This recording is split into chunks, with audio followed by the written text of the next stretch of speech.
Maria, I'm so pleased, honored, privileged to have this chance to partner, Sounds True and Shriver Media, on this new summit, Radically Reframing Aging, and to have this chance to work with you. It's a delight. Thank you. I'm so excited to partner with you. We met many years ago and we instantly connected. We've been trying to find something that we could do, and I think we landed on such a great topic. So many people have thoughts about aging starting really young, and people in their 30s feel old, people in their 40s feel old. And I talk to so many people who actually are in their 60s like me who are feeling young, and they don't have a roadmap for how to navigate their future. So I'm super excited about all of the people that we've assembled together, all of the wisdom that they've imparted, and it made me really hopeful about aging. Tell me more and why this topic is so personally important to you. Well, it's personally important to me because I'm aging, number one, but it's also personally important to me because we have more people in our country who are aging than ever before, and we don't have a narrative around this generation, really boomers, 10,000 boomers turning 65 every single day. And I've been working, as you know, for the last 2 decades in the Alzheimer's space, right? And there's a lot of fear with people as they age. Will I lose my mind? Will I get Alzheimer's? Will I get dementia? Will I get another brain neurological disease? Will I get sick? Will I end up in a nursing home? Will I be alone? How will my future end up? And I think there are so many negative stories about aging. And I think in radically reframing aging, we've reframed the process. There are so many millions of people who are aging well, who are aging with their health, who are aging with their mind and their bodies intact, who are starting new careers.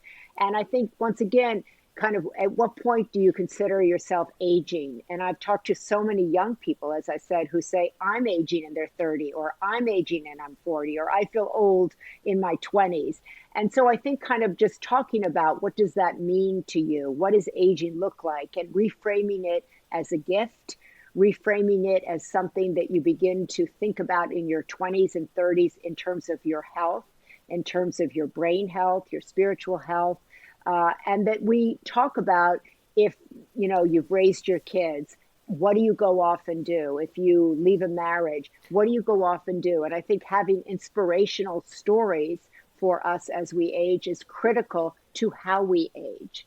Now, you mentioned aging could be considered a gift, and it sounds like in your life, here you are in your mid-60s, you're flourishing. You said you feel so young and thriving.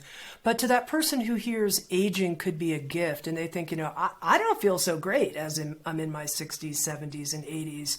My bones ache, my mind doesn't seem as sharp, I'm suffering. How could they reframe aging so that they could relate to this concept of aging as a gift?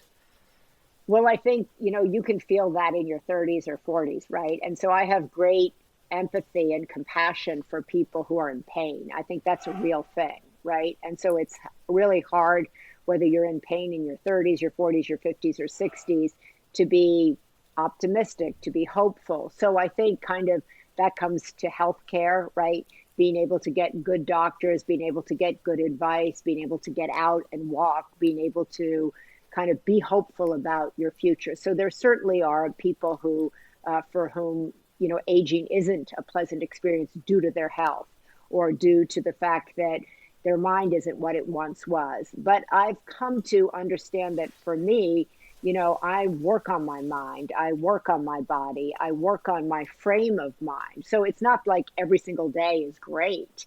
I have sciatic, my knee hurts. I don't, physically feel like I did in my 20s or 30s.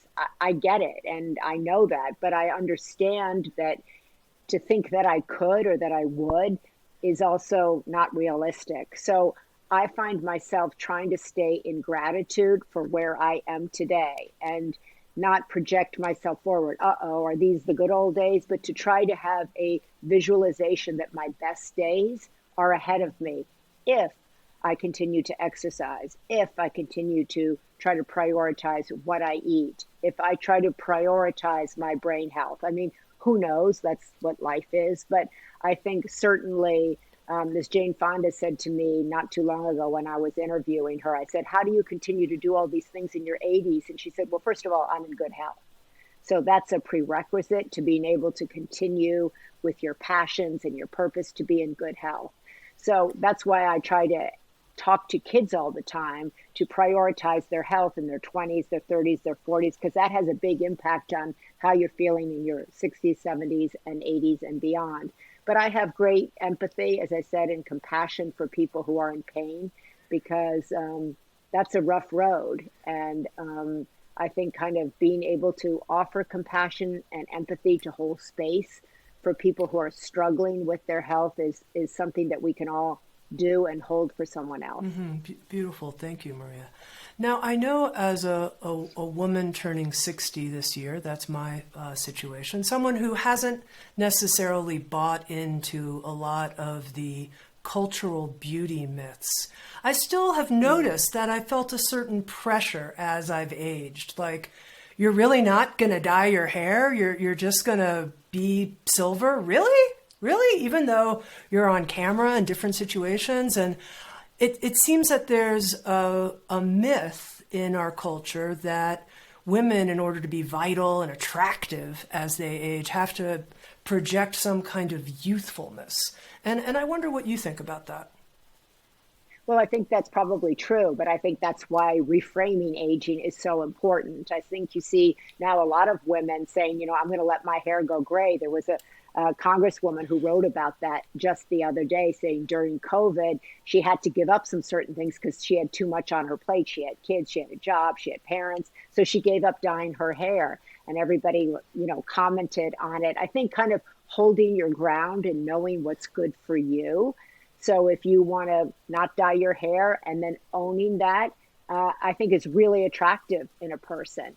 I'm not there yet, but I think other people are, and that for them is a freeing thing. I think choosing to dress the way you want to dress, do the things you want to do. I think people want to think, oh, you're in your 60s or 70s, you're not welcome in the boardroom, or you can't really be starting your company, or you really don't know what's going on. And I think that's why reframing aging in a radical way is so important, because we have people right now, in their 60s, starting new companies, being incredible members of society, running for office, being in office, designing buildings, painting. Jasper Johns is opening a big exhibition here in Los Angeles, and he's in his 90s.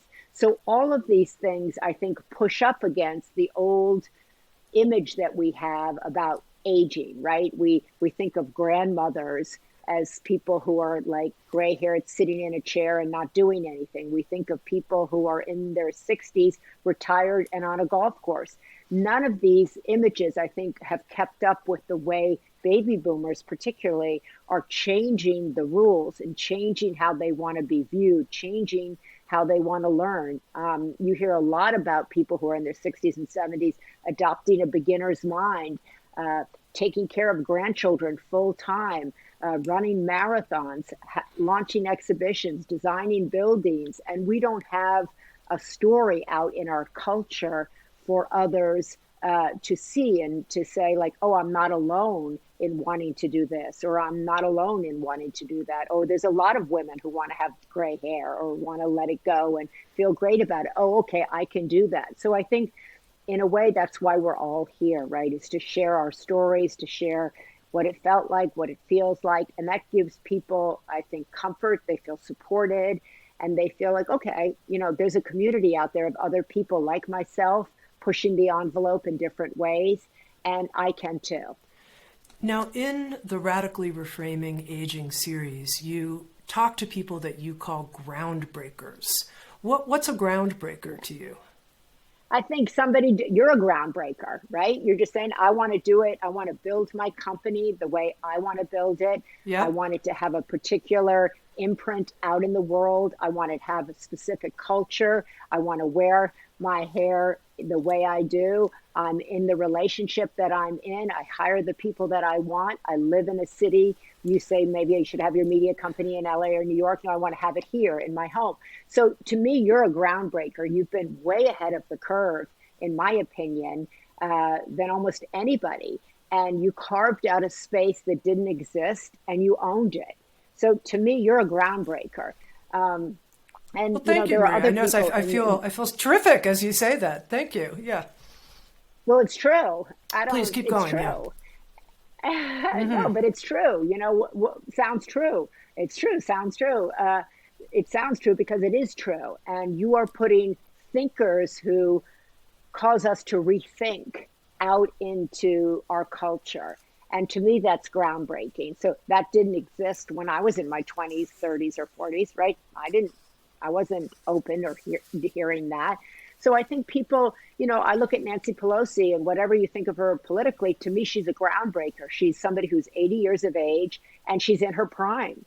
That's a groundbreaker. I look at Frank Gehry, and he's in his 90s designing the most extraordinary buildings in the world. Groundbreaker. I look at Jamie Lee Curtis, who said, I'm into pro-aging. I'm into natural beauty. I tried all the other things. It didn't work for me. Now I want to be a proponent of that. I want to be my best version of myself at this age. I want to let my hair go. I want to talk about the pressures that I felt like I was up against and what I learned from that.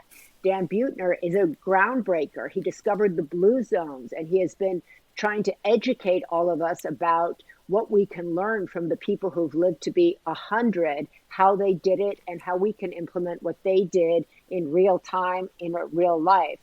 William Shatner going up into space at 90, groundbreaker. I mean, I wouldn't do that. I'd be too afraid, I have to say, I'd be too afraid probably now to do that. Groundbreaker. Annie Lamont, Norma Kamali, groundbreakers in not only their creativity and their writing, but getting married, getting engaged in their 60s and 70s, never stopping, continuing to create. Martha Beck talking about creativity and ingenuity.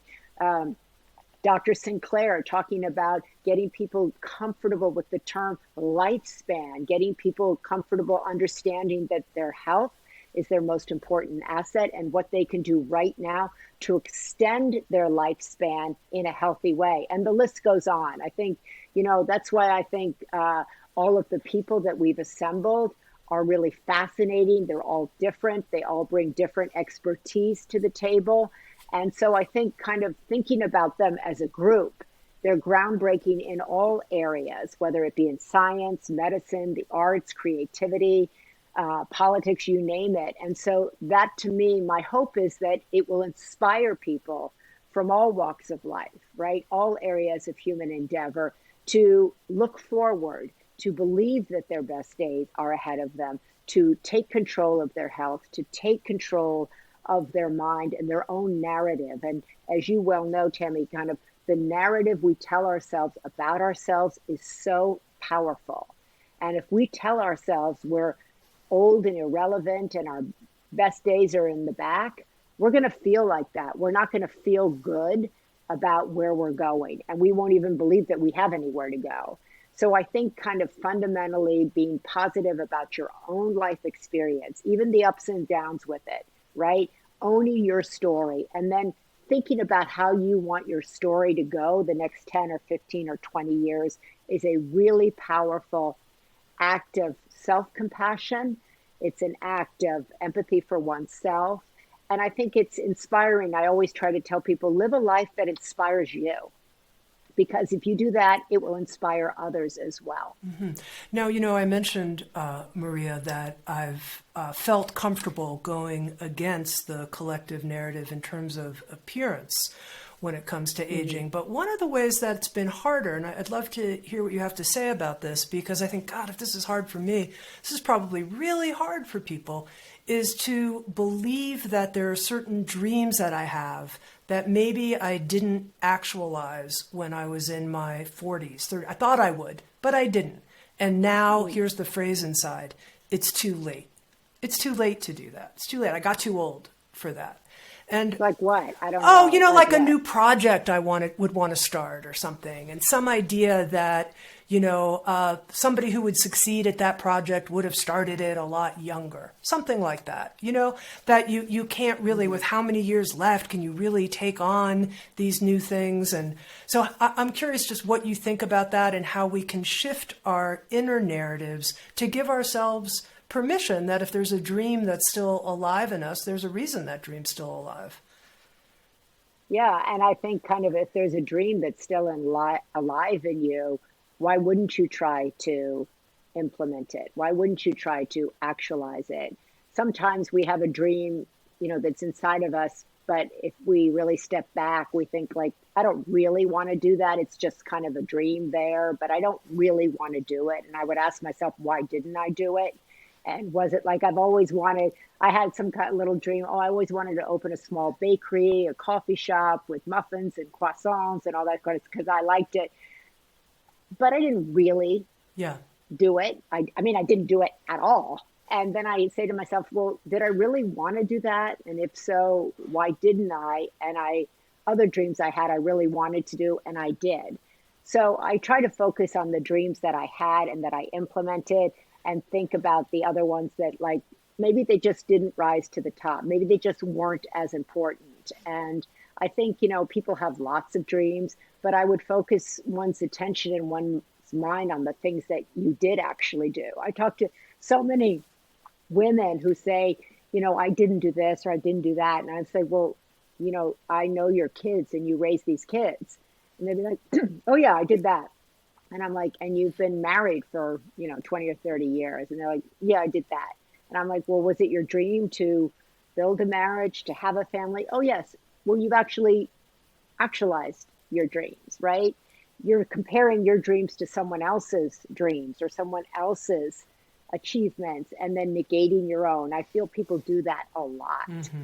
And so I would redirect someone to what they've actually achieved, what they actually dreamed, and that maybe by realizing they implemented a lot of their dreams, that might give them the courage to do something else or to see their own narrative in a different way. Now, you spoke to many of these different groundbreakers that you mentioned as part of the Radically Reframing Aging series. What were the biggest surprises? The things you're like, whoa, I wasn't expecting that.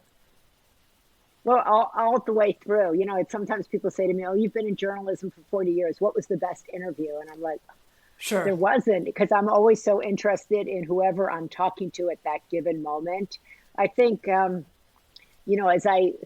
I close my eyes and think of the summit in its totality, I think of so many people using the phrase, say yes to things, try new things, don't think of yourself as old or over.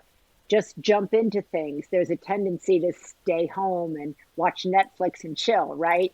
But, push yourself out, accept invitations, try new things. You never know. And I think that I found was super inspiring.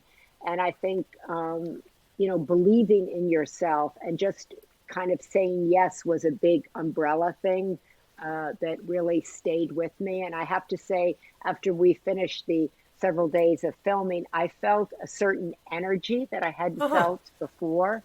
I felt some hope that I really hadn't felt before. And my daughter, Christina, who worked on this, when it was over, she said, wow, I found that really inspiring. And I was like, oh, wow, really?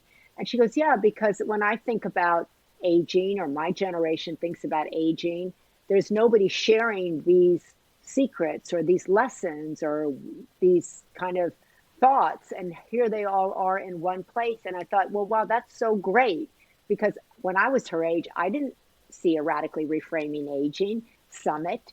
I didn't see people brought together to talk about a subject that was once considered taboo, and that want to change the status quo and want to give hope not only to their generation, but to generations that come up after them. And I think that's part of the reason we're here, is to show how to do this well so that our children, and I mean that collectively, can do it well or can do it even better than us. Now, you mentioned earlier the importance of focusing on our health as we age, exercise, Yeah.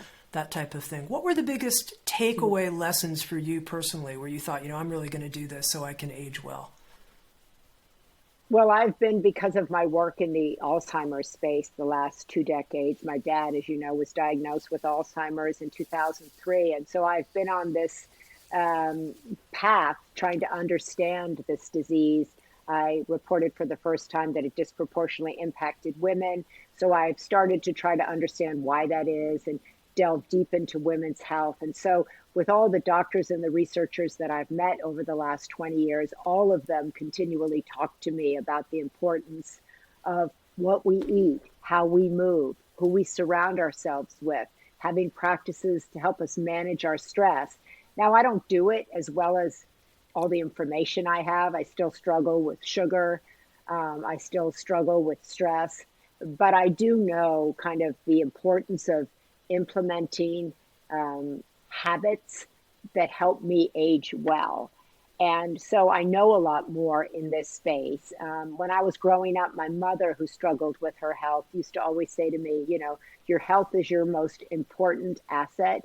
Focus on your health. And she would say this as she downed a couple packs of sugar and ate some cookies. So it was a little bit of a, kind of disconnect. But I always remember her saying that to me. And I always remember her saying to me, your brain is your greatest asset. Be smart, keep learning, keep growing. Because I would always tell the funny story where people would come up and say, oh, when I was 15 or 16, like, oh, you have such a beautiful daughter. And she would turn to me always and say, your looks are going to go, focus on your mind. I was like, my looks are going to go when I'm 16. Oh my God. But she would always stress to me the importance of the mind, being smart, learning. And so I think that's a big part of your health, right? Keeping your mind is in the best shape you possibly can. Now, I know everybody comes into the health journey with different issues. So many people struggle with depression and anxiety. So many people struggle with autoimmune diseases.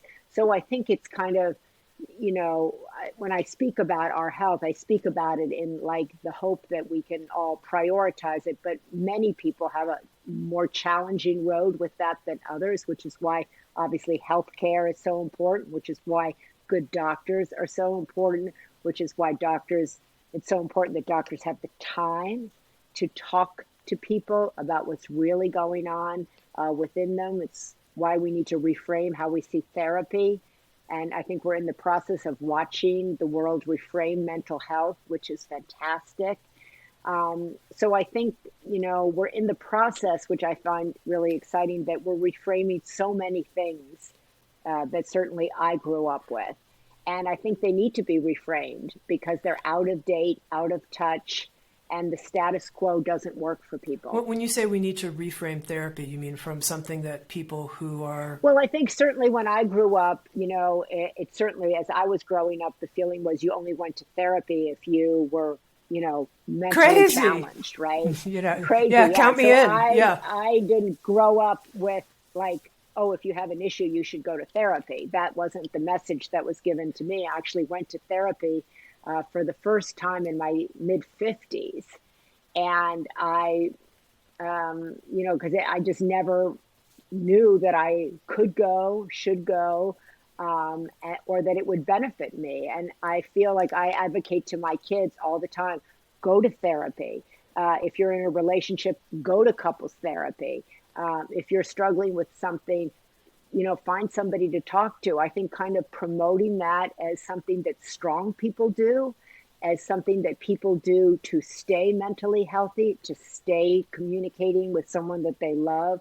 I'm a big proponent of that, but I didn't grow up with that message. But I think it's being reframed for a new generation because I think people are openly talking about their struggles. They're openly talking about their pain. They're openly talking about depression and anxiety.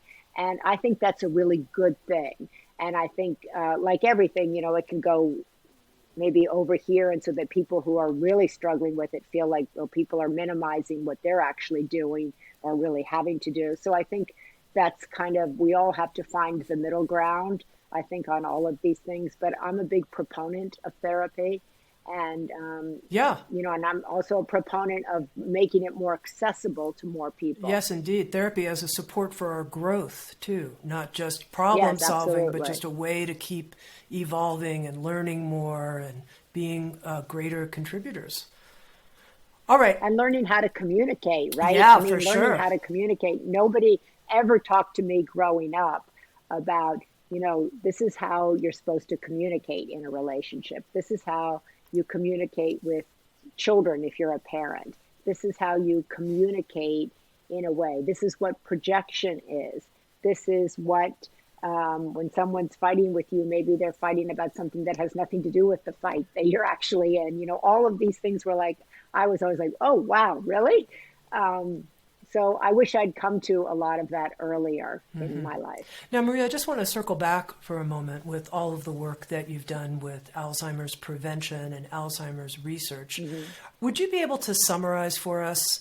This is the Alzheimer's prevention science that we know. Because I think for a lot of people, just the fear of developing Alzheimer's, like, really? There's a prevention approach? Well, and that's new, Tami. Certainly when I got involved in Alzheimer's, it was I would say, a very hopeless Yeah. space. It was a dark space. It was a scary space.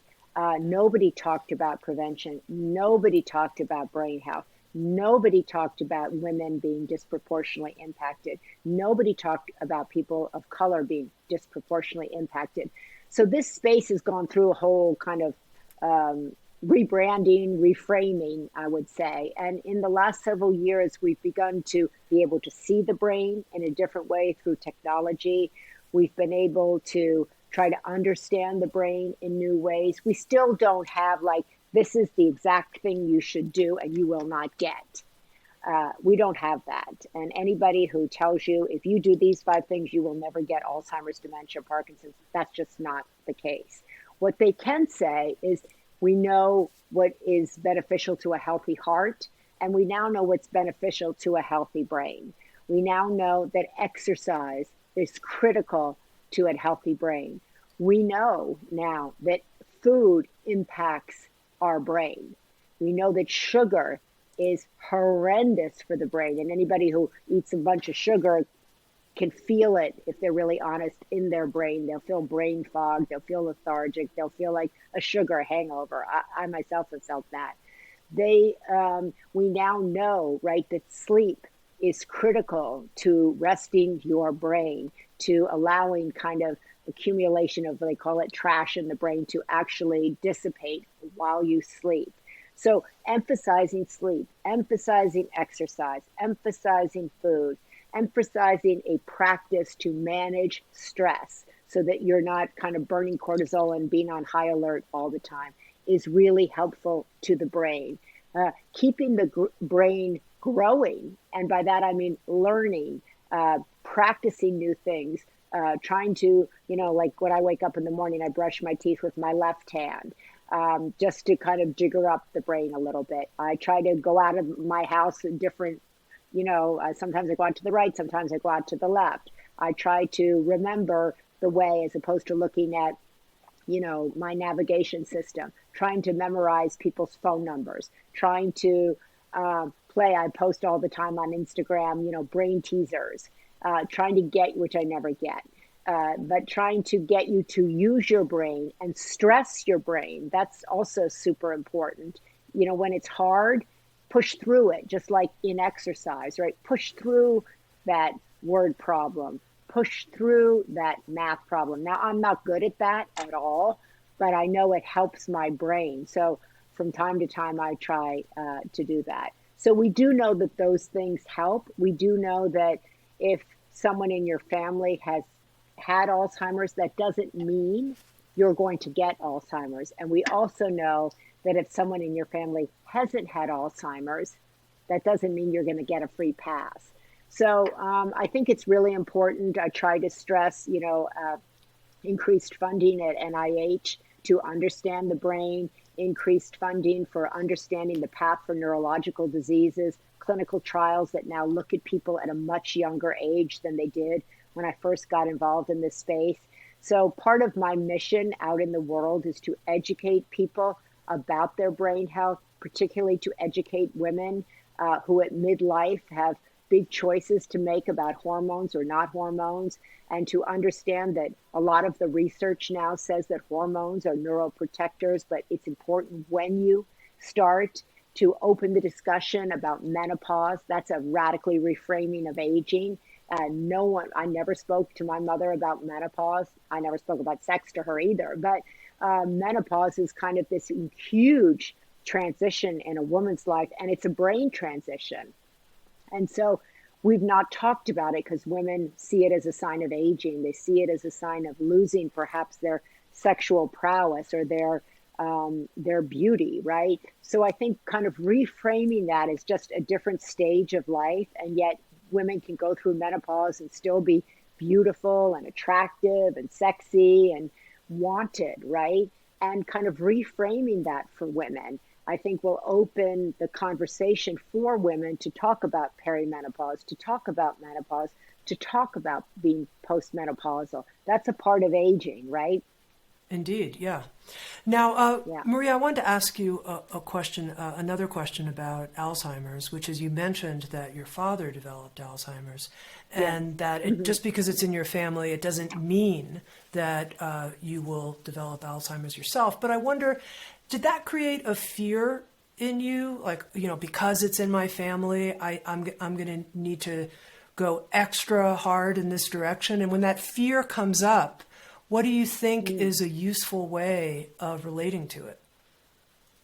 Well, for sure, that fear came up and comes up because the biggest, threat to you getting Alzheimer's is you're aging.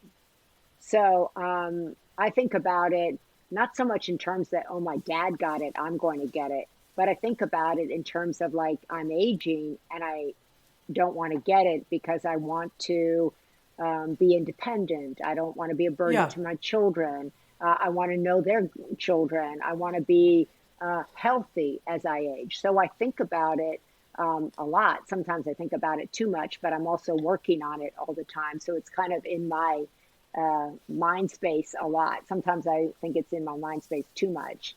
But that's why I don't exercise or eat well or walk and do those things to manage my weight. I do it for my brain because when I'm thinking, oh, I don't want to do it, I'm like, wait a minute, I got it, my brain, I got to get it out there because I got to keep it healthy.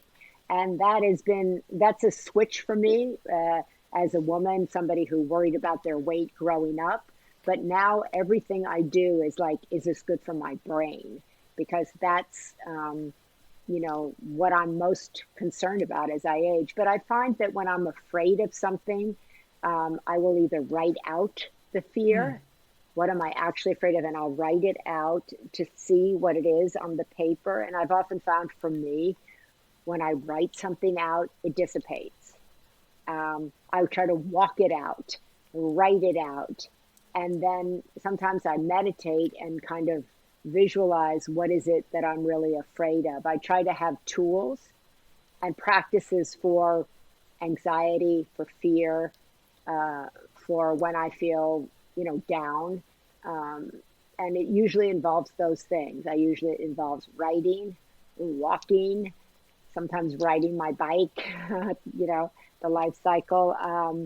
And I also now have the knowledge that that is a emotion, it's a thought, and I now know enough about thoughts that they come and they go and they will pass, and I have the capability to redirect my thoughts. I've learned a lot from teachers, whether it's Byron Katie or others, about what thoughts actually really are, and I can judge them and confront them and ask, are they really true? And I know that they take me down one road, but I can redirect my thoughts to take me down another road. Now, one of the days of the 5-day Radically Reframing Aging Summit is on the science and secrets of super agers. What's a super ager, and can you share with us a couple of their secrets?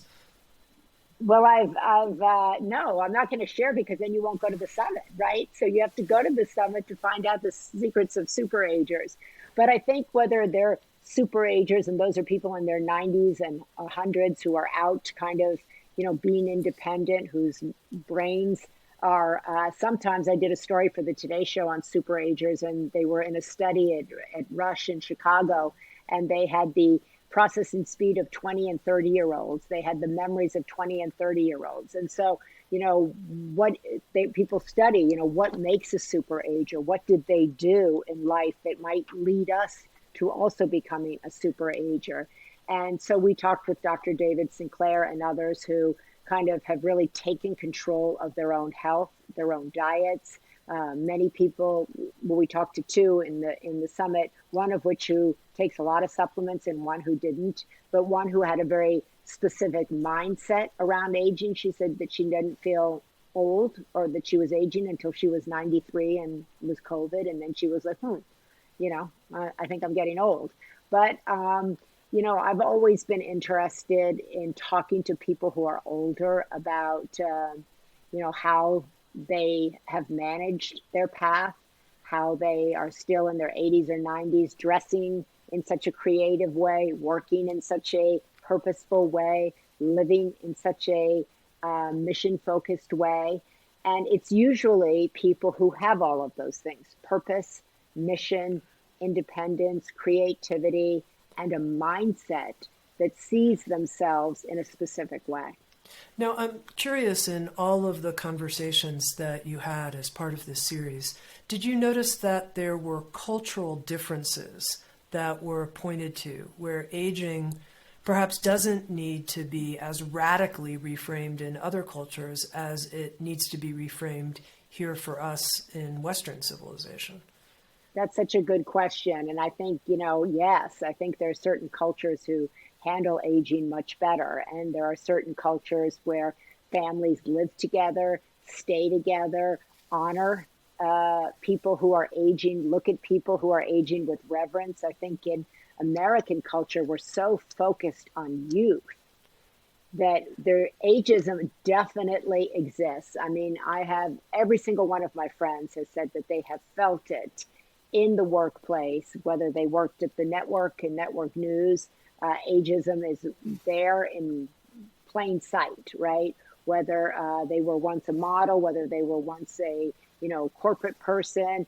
Many people I know have been lawyers, and their law firm ages them out at a certain age. They force them to leave, and that's an old rule from 20, 30 years ago. That needs to be reframed, right? They say it's the only way they can make room for young partners coming up, but they have people who are 60 leaving who still have another 20 years of great knowledge to bring to the table. So I think that many cultures, as I said, do a better job of honoring the elder, honoring the wisdom. They have practices, as I said, where they live with their parents, their grandparents. So I think there are things that the American society can learn from other societies. And even within the United States, I think there are certain, whether it's the African American community, the Latino community, they navigate aging, I think, in a different way. And one of the other things, I just circling back when you were, what was one of the things that stuck with me from people talking was, people saying that they watched how their parents aged, how their parents did it. And that was either a great inspiration to them or it made them concerned. So I think it's important, if we have kids, if we are around younger people, to set an example for them that we're not afraid, to set an example for them that you can still be curious and viable and, out in the world, no matter your age. This notion of reframing how we work as we get older, it seems the whole idea of retirement is perhaps even a notion that for people who feel really on purpose, as I imagine you do, it's kind of like, what would you say, Maria, if I said, so are you going to retire soon? You're in your mid-60s. How would you respond to that? Yeah, I would say no. I didn't grow up with parents who retired. Both of my parents worked all the way into their 80s. I remember my mother saying to me once, Tammy, she said, I think up to your 80, you shouldn't even come in and say you need the day off. I think at 80, I noticed that I need some other doctor's appointments. So I think, okay, after 80, that's all right. I go, Mommy, people, have all kinds of stuff going on in their lives way before they're 80. And she's like, well, I just don't subscribe to that. So I think, many people I know have quote unquote retired from the career they were in and went off and pursued something completely different. Like saw a friend of mine over the weekend who had worked in the medical profession for 20 or 30 years. She quote retired, and now she's a full-time art instructor because painting was her passion. And now she works at an art school and she teaches students about art and she gets to draw. So she thought she was retiring, but then she actually went and fulfilled her dream, which she always had in that back pocket, coming back to what you were talking about earlier. So I meet a lot of people like that who, say I retired or left the career I might have spent 10, 20, 30 years doing, and I went and found something completely different. So I think there's more and more examples I see of that. I don't know a lot of people. I do know some who are just fully retired and love it, and they travel with their spouse and they spend time taking care of grandchildren. And that's their new job. That's their new purpose. So I think the word needs to be reframed. I think people just start different chapters. Mm-hmm. And when it comes to really finding meaning as we age and a frame for meaning that we can really look to, that can be a touchstone for us. I think for some people as they age, there can be a sense of something like irrelevance. Am I really relevant anymore? I don't seem to understand this or that cultural illusion. My kids have grown up. That's an empty nest. I feel irrelevant. Where would you point people if they want to develop more meaning in their life? Well, I think first of all, it's a big shift. To acknowledge it's a big shift if you've spent, 20, 25 years raising kids and then they're gone and that's been your purpose, and then you feel like I don't have any meaning, I don't have any purpose. I get that 100%. I have to say, I struggled with when my kids all kind of got out of the house. I kind of was like, whoa, wait a minute. And I had worked alongside of raising our children, but all of a sudden, I looked at the clock, it's 3 o'clock. I had no more games to go to. I had nobody to pick up.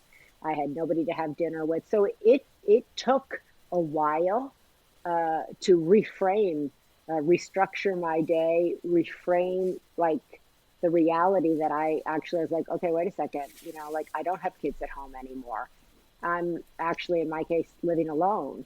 Whoa, how'd that happen? Okay, wait a minute. I have to reframe. Or I had spent a lot of time caring for both of my parents. I spent days on the phones with doctors and all of that. And then when they both passed away, there was a kind of a restructuring of my own life and my day, and my feeling of being needed to take care of them went away, right? So I think that there are points in our life as we go along, that really need to be, honored as kind of being big earthquakes for many people, right? When you lose a job, it's a big identity restructuring, because you always saw yourself as this, and then all of a sudden now you're what, right? You're like, what is that? And so I have great empathy and compassion for that, and I have felt that myself. So I know that's really real.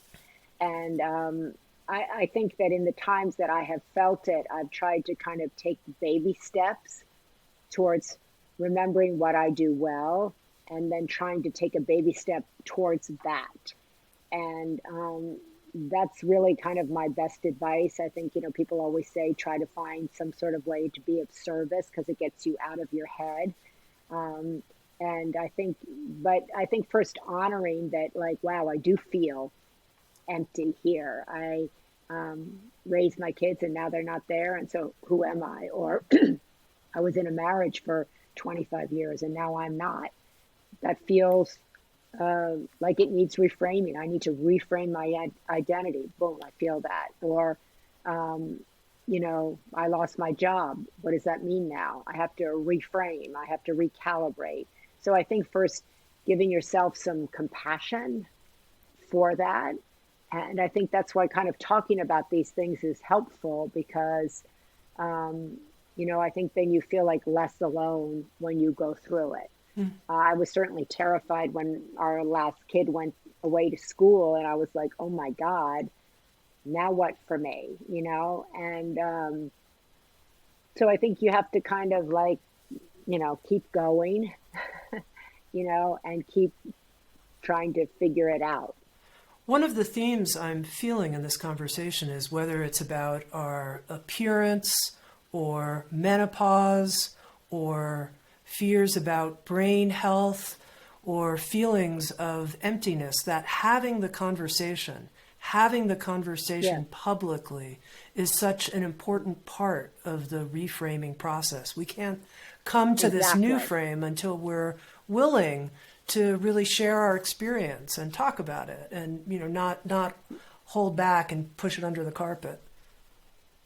100%. I think that's the only way we feel kind of less alone. I think one of the big things about aging is, you lose people along the way, right? There's a lot of loss involved in aging, and that's scary to people, and I get that too. So grief is something that accompanies you if you're lucky enough to age, right? And so learning how to process grief, learning how to live with people that you felt you could never live with is an important part of this conversation. The fear of being alone as you age, right? Talking about it. Once we talk about it, not somebody else says, well, I feel like that too. Or somebody else says, no, I feel really strong and optimistic. And then you could say, how'd you get like that? Or how'd you get to that place?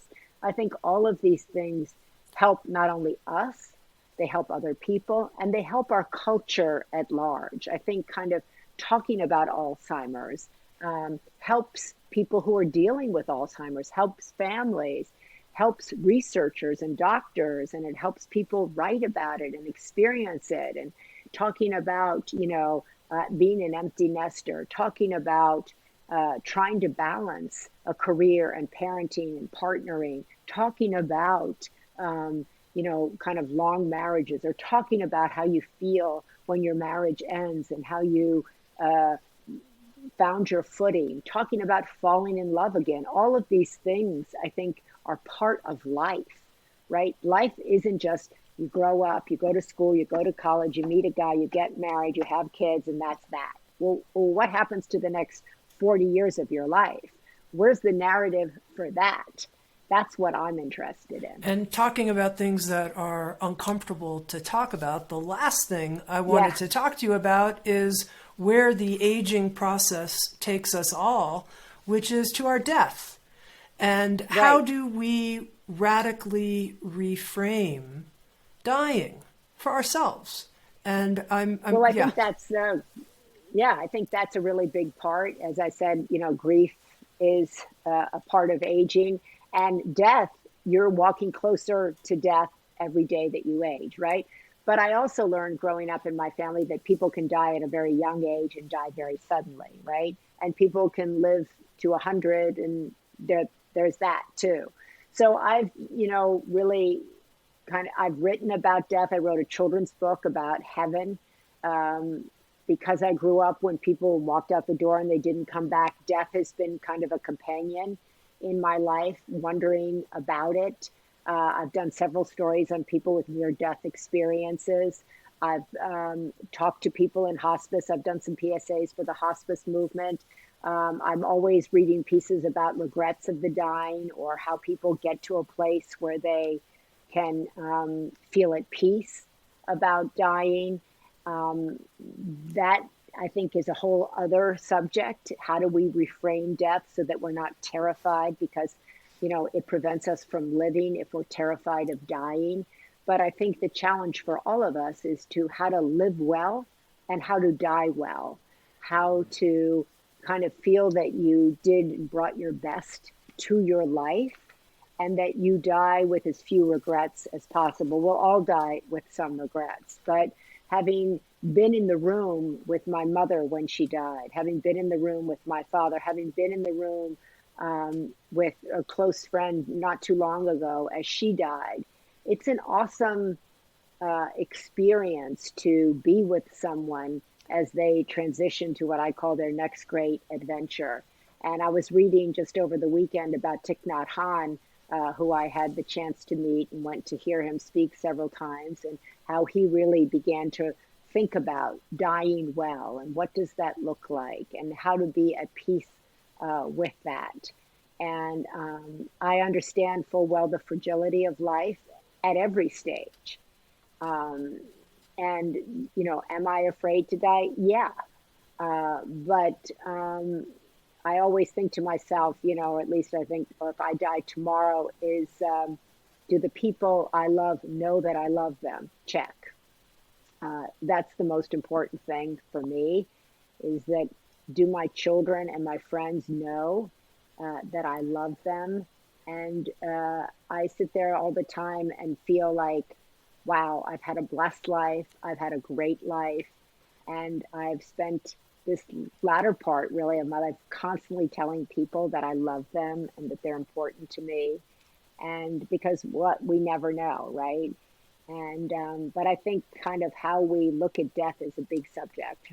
And as you say that, Maria, I spontaneously feel so much love for you and the work you're doing. Really? Thank you, Tami. And so much gratitude that we've been able to partner together on this new series. Yes.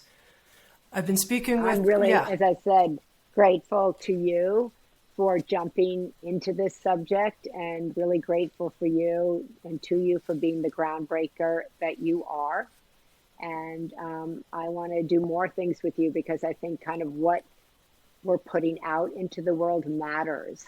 And I think that's a big thing about getting old. If you feel that what you're working on matters, it doesn't have to be like, people always say, why aren't you running for this office? And why aren't you running for that? I'm like, I'm doing what speaks to me. And I think that's the greatest gift in life. Do what brings you joy, right? Do what speaks to you. Do what you feel matters. Because at the end of the day, it's your life, right? And we can each do something that matters to ourselves and to other people. And that is, I think, a great gift to be able to do that. And I will be able to say kind of, I did things that I cared about. I did things that mattered to me. And I hope they inspired others. I've been speaking with author, journalist, activist Maria Shriver. She's the host of a new summit. It's the Radically Reframing Aging Summit that's produced in partnership with Sounds True. It features today's groundbreakers on age, health, purpose, and joy. This is a free 5-day online event, February 28th through March 4th. You can visit www.mariashriversummit.com. That's mariashriversummit.com.